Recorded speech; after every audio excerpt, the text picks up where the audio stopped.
Ladies and gentlemen, services are about to begin. We'll ask you quiet at this time. Thank you.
and gentlemen, as we begin our services, if we can please kindly turn off all cell phones or electronic devices, or please place them on silent.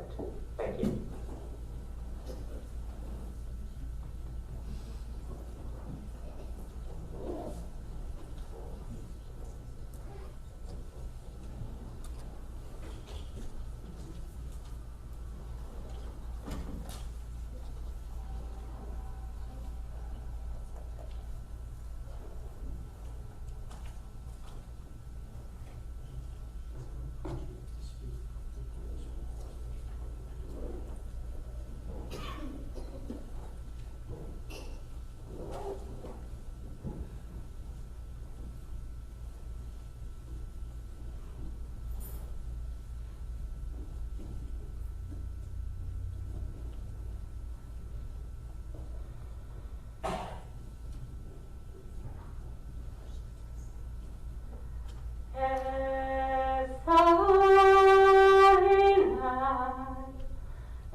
What is the source of my help?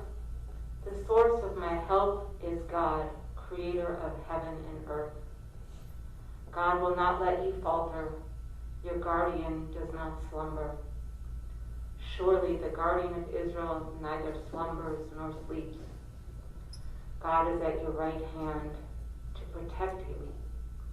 The Lord your keeper gives shelter.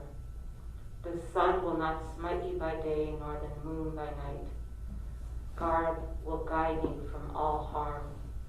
God will preserve your soul. God will guard your going and coming from this time forth and forever.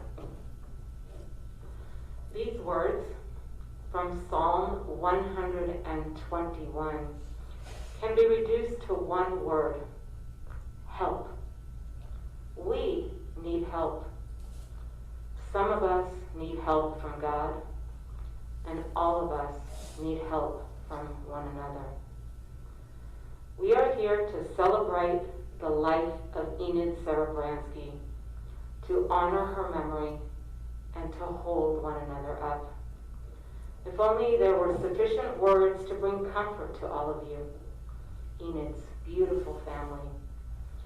We will try this morning. We will pray for comfort for our raw and shattered hearts and souls.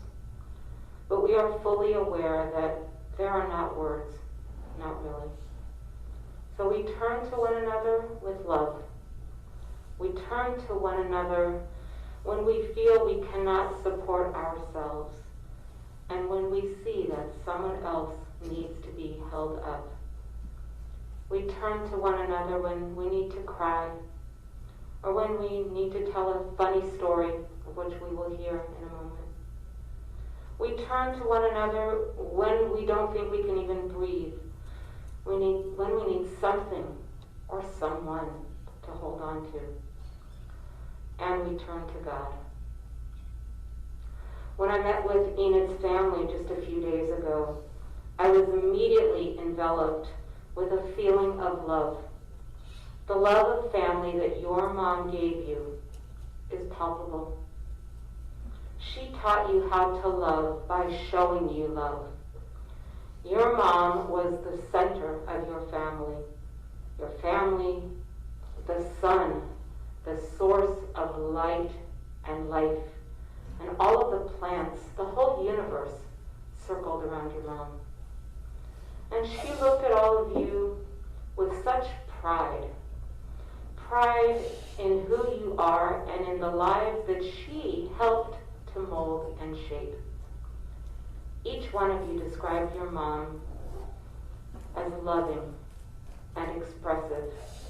She clearly raised all of you to be mensches, good people, and you in turn are raising mensches of your own. You could call Enid stereotypically jolly. She loved to laugh her boisterous laugh and that smile. God blessed her with such a tremendous smile.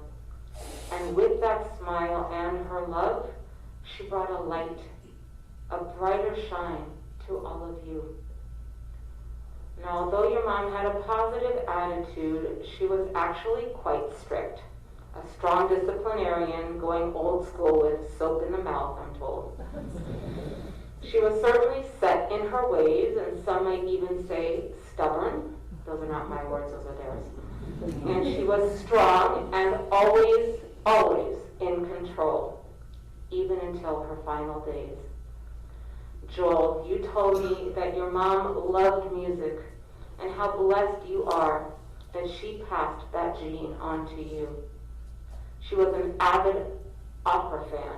She sang in her synagogue choir, and she encouraged your passion for music. Of course, she was supportive of all of you, whatever paths you chose. Sharon, you shared how your mom's entire life revolved around the synagogue and women's league.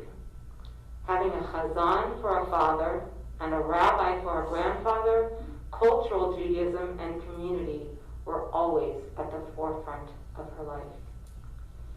In addition to being outspoken for Jewish causes, Molly, you also spoke about your parents' involvement in local civic associations and how much they valued education.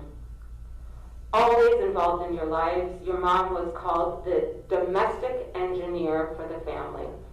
She raised you to be strong and independent with a strong work ethic.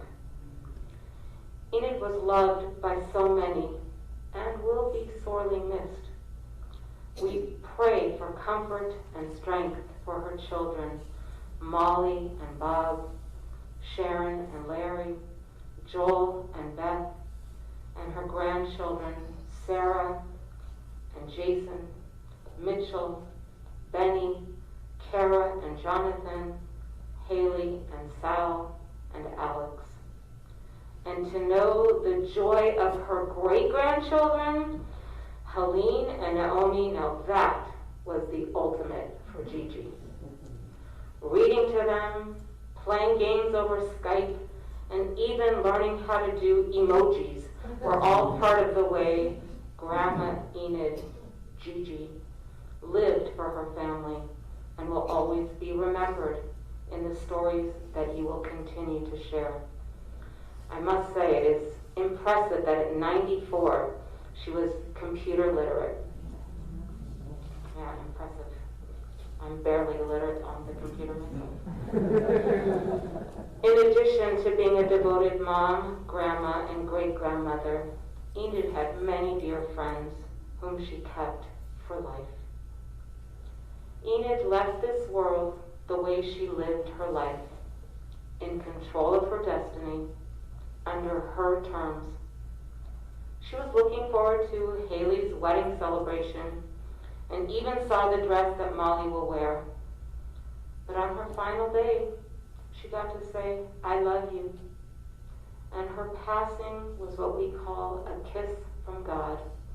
It was peaceful, it was fast, just as she had planned. What an incredible gift for all of you to know that you are so deeply loved and to feel that love. And to know that your mom's love, your grandma Enid, your Gigi, will always be with you. Her physical body is no longer with us, but her love will always remain. So live fully and love deeply, and you will forever be blessed by the soul of this very special woman. And so we pray. May the soul of Ita Bat Yoel Visser HaKohen Vechana be a source of blessing and inspiration. Zichrona Livracha, may she rest in peace. And please say with me, Amen. Now I'm going to call upon her children who will share some stories and reflections, Molly, Sharon, and then Joel.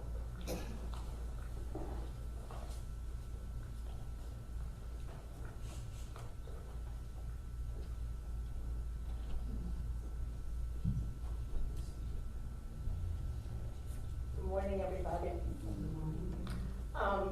Thank you all for taking time out of your day to honor Mom. Put my glasses on. Okay. To Sharon and Larry, a special thank you to you two for looking after Mom for the past 15+ years, and especially the last 3 years until her passing last Sunday. I know there were many challenges, and thank you for ensuring she was well cared for. To Joel, thank you for being on calm, and to the rest of the family, you were her everything. TMF, MIT, WWW.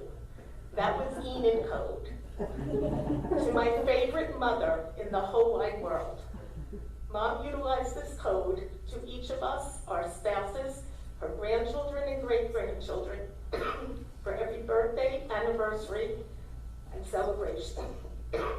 Changing the fourth letter to our individual first initial. Although with Jason and Jonathan, she had to use 2 letters. We were her favorites in the whole wide world. Although one of a kind and a blessing to all who knew her, as the Chazan said, her family was first. Dad's probably saying, Enid, what took you so long? It's been over 18 years. They were devoted to each other for 50 years. Mom was born 8/26/26, so for those of you who gamble, play the number. She was born in New York City and the second of 4 children. She was considered the tomboy of the family. She'd steal rides on the back of ice and milk trucks to get to her destinations. She'd ride bikes even when she broke her leg. Her heart was always in New York. She loved the opera, the vibrance of the city, the theater, and the New York Yankees. She and Dad married in December of 1952, but it may have happened sooner had Dad not said, "What would you do if I asked you to marry me?" And Mom replied, "Ask me and I'll tell you." Obviously, the engagement did not occur that night. Dad, who was quiet, Mom was direct and to the point. After marrying, they quickly started a family. The story goes that when I was born, people counted on their fingers my birth, which happened to be 11 months to the day after they were married. We left New York City when I was a baby for New Jersey, where Sharon and Joel were then born. As a little girl, I remember making a bed with Mom, who was pregnant. And she said, "I hope I have a little boy, and if I do, he'll be named after my father, Joel." Well, she got her wish. That's okay, I already had a sister and welcomed my baby brother. Coincidence or not, it was Mom's way or the highway. Mom attended 2 years of college at CCNY as an accounting major and was a bookkeeper until she married Dad. She was intelligent and would often take adult ed classes to keep her mind stimulated. She was a domestic engineer, schlepping us to Hebrew school, extracurricular activities, but still being available for Dad. We always had a home-cooked meal, although Mom really was not a great cook. And you could tell what day of the week it was by what was served. There was always an appetizer, salad, Maine with starch and vegetables, and of course her favorite ice cream. I sometimes would shut off the freezer at night just so we could have melted ice cream for breakfast. She never figured that out. Her soups were the best. Pea soup with hot dogs, potato soup, lentil soup, and even though she gave me the recipes, I still can't seem to get the same thick consistencies. Other than ice cream, she loved cheesecake and chocolate, especially chocolate martinis. In her last months, my husband and I would frequently send her boxes or bags of candy, and she'd divide them out so that they'd last for days and weeks. Mom was involved in volunteer activities with the temple, belonged to Sisterhood, the choir, Women's League, as well as the Neighborhood Civic Association. She had friends from all these organizations as well as the street Chestnut Terrace. She made new friends but always kept the old, having had friends since the age of 10. Often she was the mentor to other young mothers on Chestnut Terrace, and she'd have tea and stay at home with the other stay-at-home moms, but she was always around for us. As said, Mom was a strict disciplinarian, to say the least. If we crossed the line, we knew it and were severely punished. I often would sneak out with non-Jewish boys, and once got caught, and I paid for it for a very long time. If she didn't like my friends or someone I dated, you could cut the air with a knife. I always knew, yet she always, on the other hand, celebrated birthdays, and we always had parties. What I'll miss most is every birthday or anniversary, she called each of us and sang to us at 7 o'clock in the morning, birthday song. So I'm going to miss it in November, for the first time, my birthday song. For my sweet 16, she stayed up and made handmade sugar cube corsages for all the girls, because that's what they did when she was 16.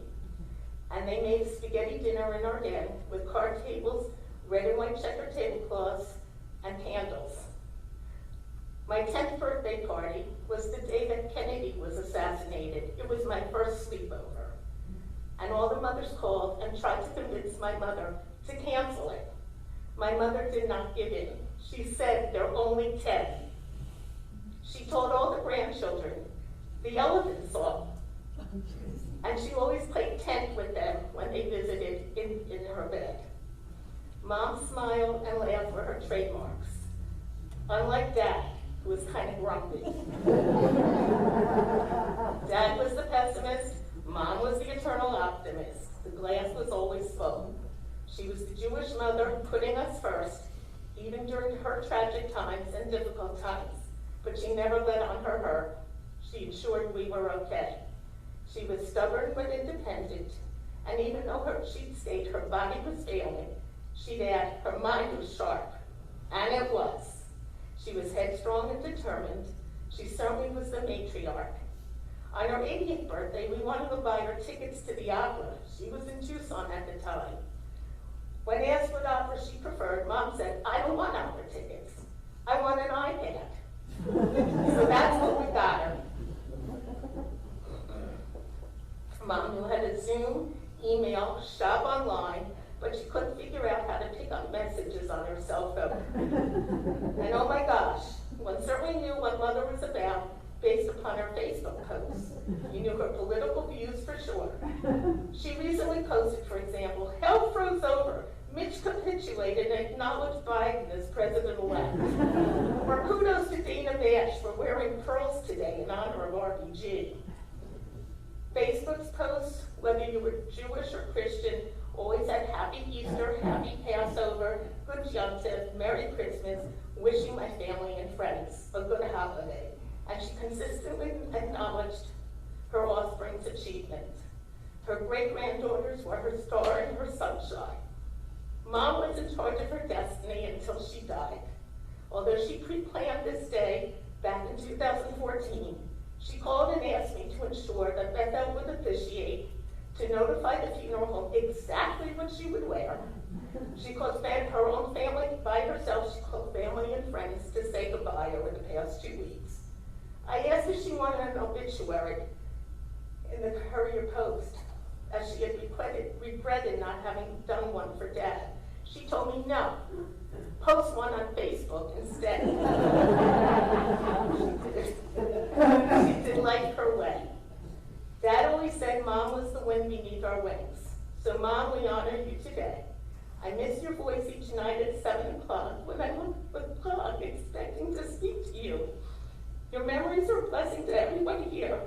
I know you're at peace and no longer suffering, and I hope Daddy isn't following you around too much and is giving you some freedom. I know you were smiling down on us, saying not to cry. If you cry, you will cry alone. But smile and laugh, because the world will do so with you. That was her motto. Mom, it's hard to let go, but your legacy will live on. TMF, MIT, WWW. Rest in peace with your family and Daddy, whom I know you found. Thank you for allowing me to be your eldest, your favorite Molly in the whole wide world.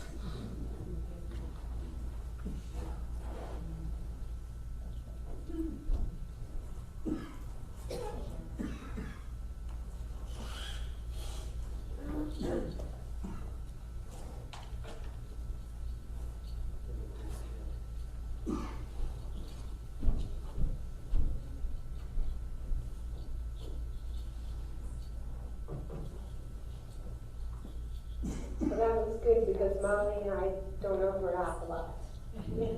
So everything Molly said is definitely true.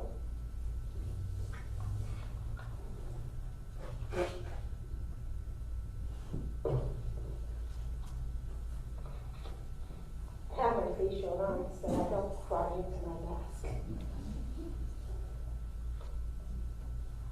Mom would be honored to know that so many of you adored her so much to come together today to help celebrate her life.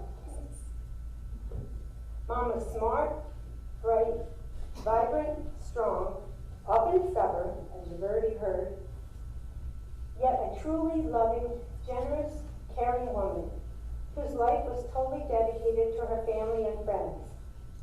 She kept busy at home as well as with numerous volunteer and social activities. Typical for a Jewish mom, she sometimes babied us. I will never forget her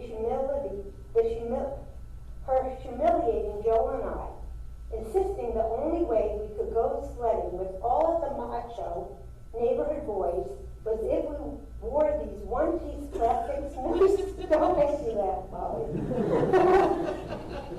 Humiliating us wearing these one-piece plastic snowsuits with rubber galoshes attached. We were beyond embarrassed. And thank you, Merry Boys, for not teasing us. It was embarrassing. She also was very strict with high standards and expectations. I can't remember what mischief Joel and I might have done, yet I clearly remember her locking us out of the house in our pajamas in the rain. She did get us umbrellas, though. When she caught us stacking backyard patio chairs in an attempt to climb through the bathroom window, we could see her through the curtains, making sure the window was locked. In my junior year of high school, she actually made my journalism teacher give me a B, although I truly had an A grade. In order to communicate that I couldn't always be perfect. All of us kids always told her how fortunate she was because overall we were, at least I was, a goody two-shoes. So we can't understand why she was sometimes so mean to us with old-fashioned discipline such as soap and pepper in our mouths. Plus we were really afraid when the belt came off the data. Regardless, we were all grateful because we can partly attribute our accomplishments and achievements to our upbringing. Mom always made sure all of us were her first priority. Thanks, Mom, for not letting us look like we were poor. Although our father was a lawyer, due to growing up during the Depression, he was extremely frugal. Hence, my mom had to tell him, and I quote, "Yes, Hi, the kids need new shoes, so we can have more than one pair of shoes." Family came first. Even after I moved to Arizona in 1983, Mom was always there for me. Mom came out to the reservation in the middle of nowhere at 120 degrees temperature to help me move to a trailer home when I was 8.5 months pregnant with Kara. She and Dad would come to Tucson often, definitely every winter, to spend time with the grandchildren. However, as sweet as Mom could be, when she had her mind made up, there was no challenging her. We used to tease, as you already heard from Molly, her way or the highway. In February 2005, 2 years after Dad passed, I received a call, and I quote, "Never say never, I'm moving to Tucson." No. Can I move to Tucson? No. Will you help me when I get older? Mom and I talked about that just 2 weeks ago as we laughed when I mentioned how she never asked me those questions. Her response was, and again I quote, "At the time I didn't need your help." That indeed was true. I was shocked. I was just shocked because Mom hates the heat and the sun. Dad loves to take us to the shore. Of course, one of the few times Mom came with us, she burnt the soles of her feet on the sand so bad that she had to be carried up the beach on a stretcher by really cute lifeguards. At the time, Mom was heavyset. She was so embarrassed, and of course we were too. We used to always laugh about that story. I'm truly blessed to have had 16 years with Mom living so close by. I really got to know her really well. Although sometimes too much. A few funny stories and then I'll shut up. Molly already said, and I'll just go on, how many elderly are computer literate? My mom is one of the rare 94-year-olds. Many years ago, when Sarah and Donna were visiting, in collusion with Kara, they set up a Facebook account for Mom. My mom initially was not pleased and very resistant. As Sarah told me, who knew what we started? Until recently, my mom lived on Facebook. Initially, I used to tell my friends, if my mom sends you a Facebook request, please don't feel obligated to respond because at times she can be a Facebook stalker. Thankfully, she had Facebook to reach out to many of you and all of her long-distance relatives and friends who I know she missed so very much. Knowing how she initially challenged being on Facebook, I once played a trick on her. Before Kara's wedding, Mom got her hair all done pretty, and we tried makeup on her just to prepare for Kara's wedding. I told her she looked fabulous, so I took a picture of her. I then told her that just like the kids put her on Facebook, I created a J-date profile. She was not pleased at all. She didn't believe me. I told her I was serious and that she already had a few suitors. So let's go on the computer so I could show her how to navigate the site. After she huffed and she puffed, and you could imagine my mom doing that, I finally told her I was teasing. We laughed. She said that although she loved Dad dearly, as her one and only, she'd be mature enough to date or marry again. So sometimes my dad did drive her nuts. Speaking of love, Mom was a kisser and a hugger. The first time she met Larry, you know Larry's 6'2", she asked if she could kiss him goodbye. Larry had to bend way down to kiss her. So the next time Mom said, wait a minute, and grabbed her small step stool and stepped on it so she didn't have to reach so far. At my wedding, when it was time for my vows, I pulled out my tiny step stool so I could look into Larry's face. And I could hear my mom in the audience laughing. That's my idea, that's my idea. Everybody could hear her. At Kara's 21st birthday party, Kara went up to sit at the bar and called Grandma to sit with her to have a shot. Then Mom started flirting with the bartender. I think she got drunk on her favorite chocolate martinis. We all were hysterical watching her with Kara's friends, especially because she was really getting loose. This Mother's Day brunch, and Mom gets dizzy a lot, but she was dizzy that day, but still, we toasted Mom, and I got her a little buzzed on a very small drink of mimosa.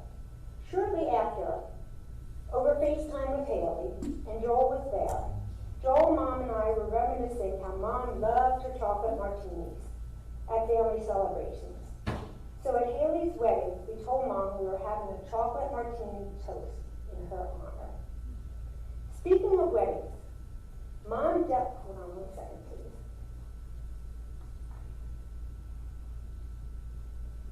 please. Speaking of weddings, Mom delegated me with finding her entire outfit for Sarah's wedding. That year prior, Mom was ill and unfortunately lost 45 pounds. We had no clue at all what her dress size was, and she insisted on wearing a gown. Yet didn't want to spend a lot of money on a gown that she would wear only once.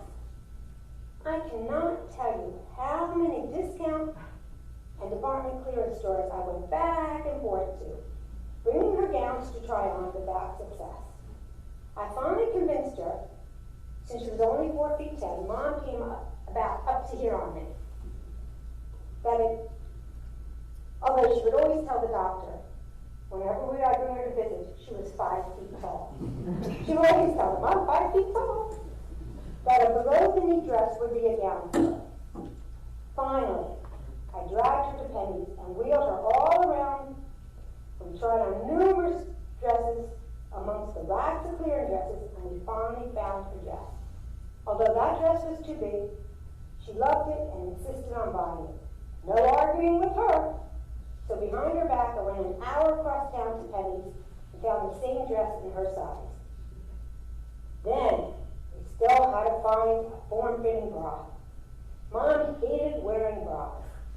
I know one positive factor regarding COVID is women working from home don't need to be so concerned about wearing a bra. At least since Mom moved to Tucson, she never was concerned about not wearing a bra, anytime or anywhere, despite my pleading with her not to embarrass me with her bouncing and sagging girls. For the wedding, she finally complied. Obviously, she never wore that bra again. Lastly, shoes. Mom and I love to go barefoot.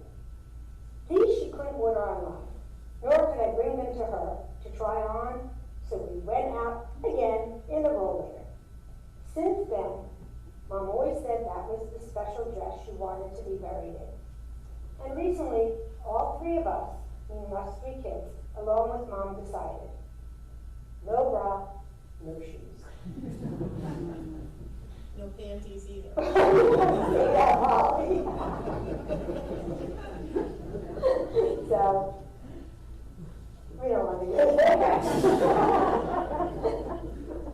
Truthfully, I didn't have any underwear in her apartment to bury her in. So, Mom, your commando. no thanks. I could go on and on with stories about Mom, some great, some sad. I am truly blessed to have her as my mom, and even more blessed to have her live so close by the past 16 years. Her family was her life. She loved all 3 of her children equally, and we loved her the same as well.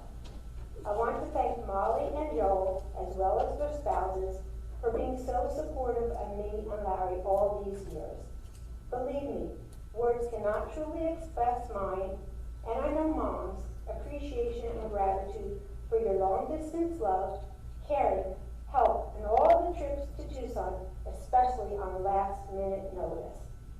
Mom's 6 grandchildren are her pride and joy. Helene and Naomi are Gigi's sunshine and star, who brightens her smile on Skype. And unfortunately, their last personal visit was with her throwing Hanukkah candy dealt to them from her balcony due to COVID. She literally stood up there, tossing them Hanukkah yell. Catch it, girls, catch it! And they were rolling all around, catching the Hanukkah yell.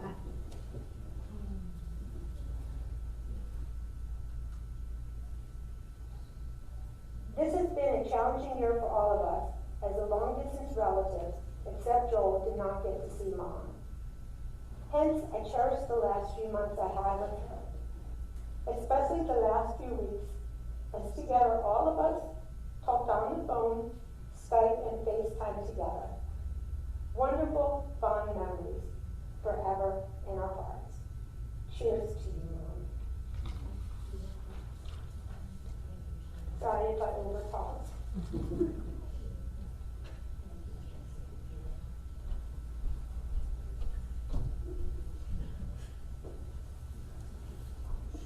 I don't want to be following Joe, because he'll be even funnier than him.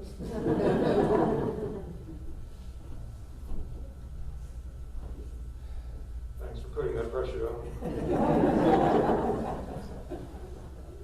You were her favorite anyway. Don't start.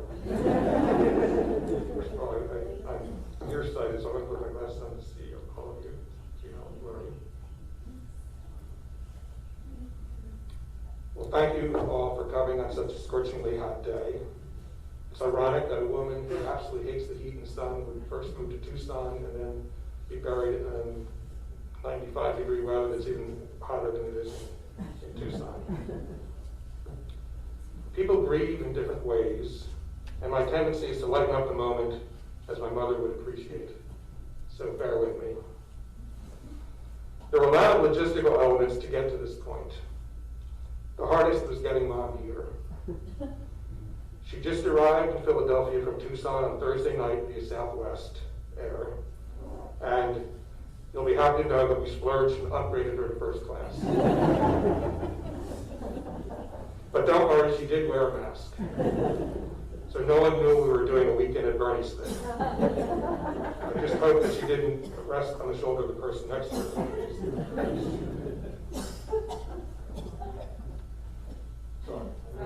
I know I offended somebody. It was a bit of a nail biter as to whether she would even arrive on time because she was supposed to get to Philadelphia on Wednesday, and there are no non-stop flights out of Tucson. It's always a pain in the behind to get to Tucson. And you know how unreliable the airlines are. You can imagine our stress when on Wednesday they said she still had not been put on the plane. Lesson learned, next time we're going to use FedEx. I guess she could have also come with Larry on his RV and do a road trip. But thankfully, she's here, safe and sound, though a little jet lagged. Okay, now that I hope I lightened up the mood, or totally offended you, let's get serious for a bit.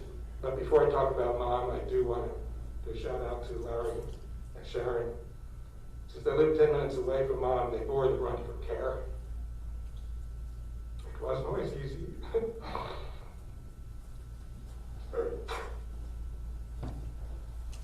They led to some tense moments. Sometimes I'm Mom, really appreciate all that you both did for her. It was above and beyond. Now on to Enid. Of the three children, I probably inherited the most of Mom's genetic traits. Her mischievous sense of humor, her impatience, and she was very impatient, her hair, dark, full, and fortunately slow to gray, and most of all, her musical talents, if that's what you call it in my case. However, I did not inherit her computer techno-savvy, which you're hearing a lot about. As you know, she was an early adopter of Facebook, Instagram, and other social media, and probably the oldest adopter. She was famous among Haley and Alex's friends as a result of friending them all. As a matter of fact, when Alex told one of his college roommates that his grandmother had just passed away, the roommate said, "You mean Enid?" They all loved Enid and her Facebook comments. Molly and Sharon already described a lot of what made Enid Enid. Her smile, her humor, her outgoing nature, her pride in being Jewish, and the love of her children, grandchildren, and great-grandchildren. While Enid is known to all of you as this jolly, roly-poly, fun-loving gal, as you've heard, there is another side to her. She was a strict, old-school disciplinarian. Being thrown outside was the least of it. Spankings, soap on the tongue. I was on the receiving end of many of her harsh methods, which today would prompt a visit from Child Welfare Services.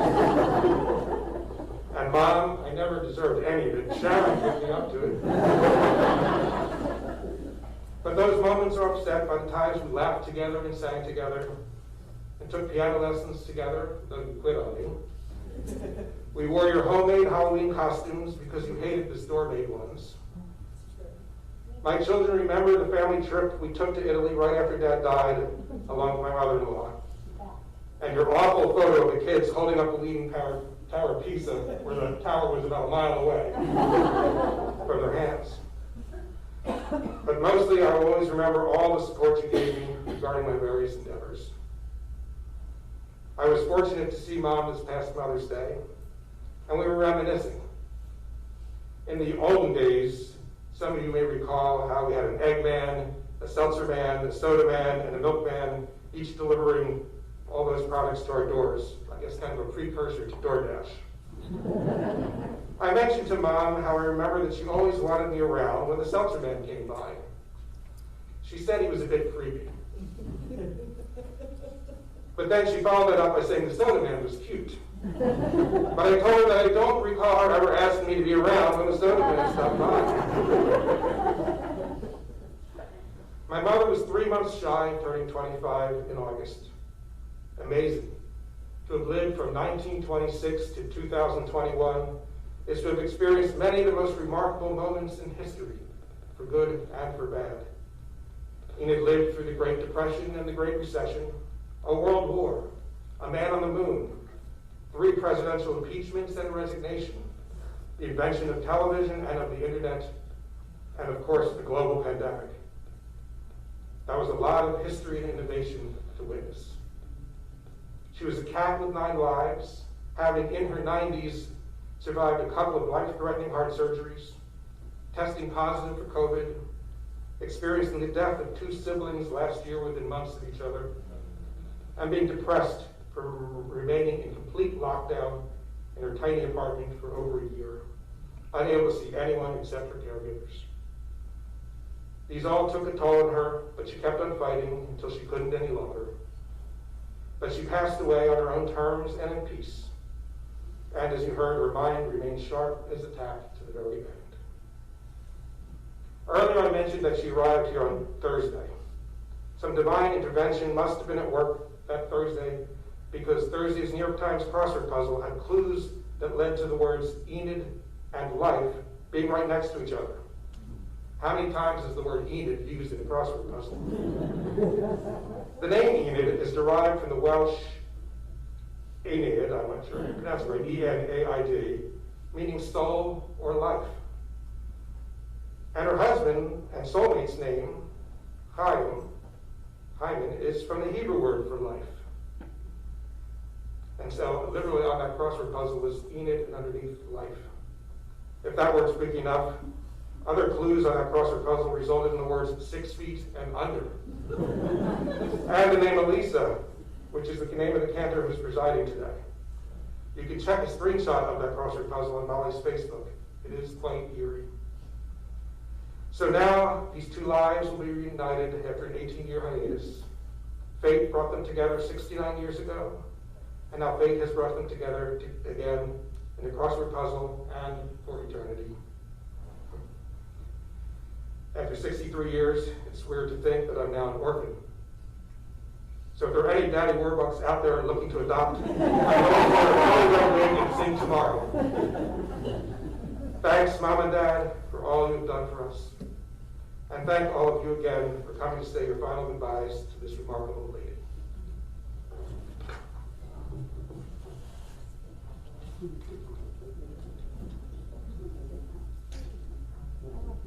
Thank you, Molly, Sharon, and Joel, for your humor, your wisdom, your stories, your love.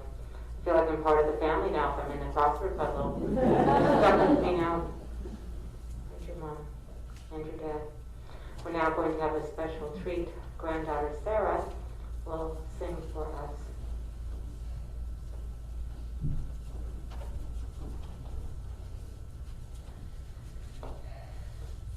Game time decision. But when I spoke to Grandma, the morning that she died, actually, she commented on my beautiful voice, so I guess you all will be the judge of that.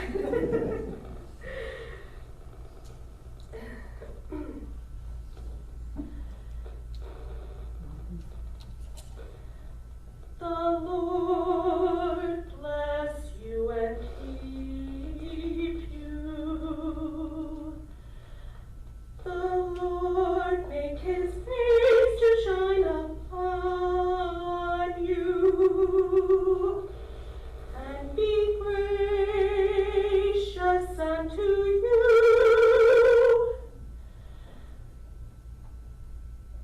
Lord make his face to shine upon you. I'm messing up the words at that time. The Lord be gracious, gracious unto you.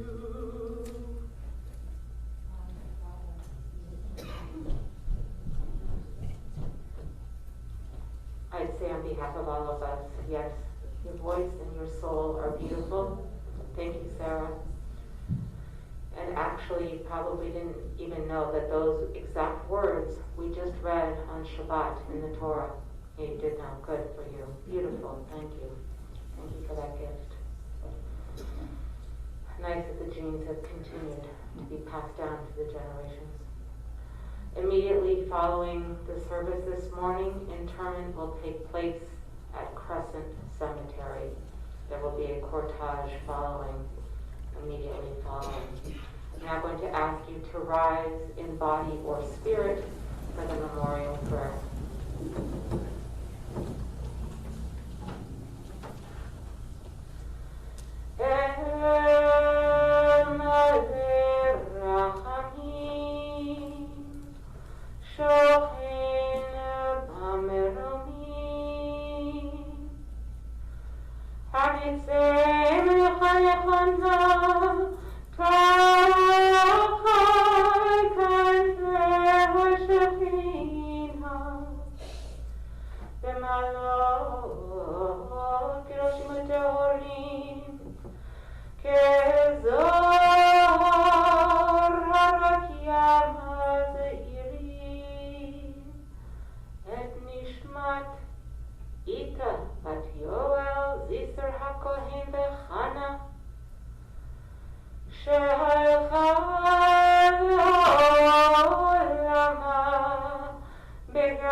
O God, exalted and full of compassion, grant perfect peace in your sheltering presence among the holy and pure, to the soul of Enid Serebransky, Ita bat Yoel Diser HaKohen Bechana, who has gone to her eternal home.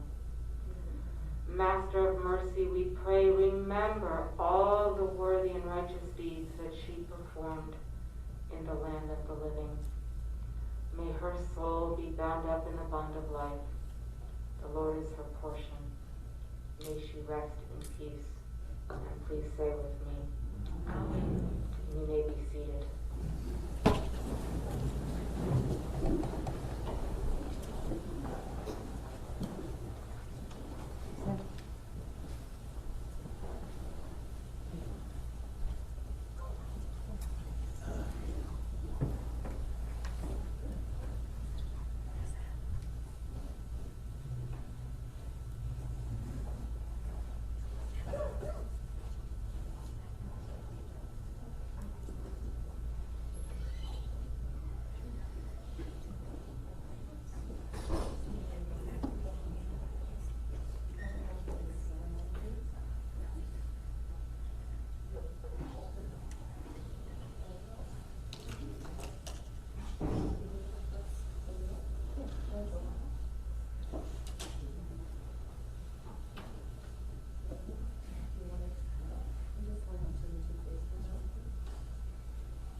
I would ask you all to please rise.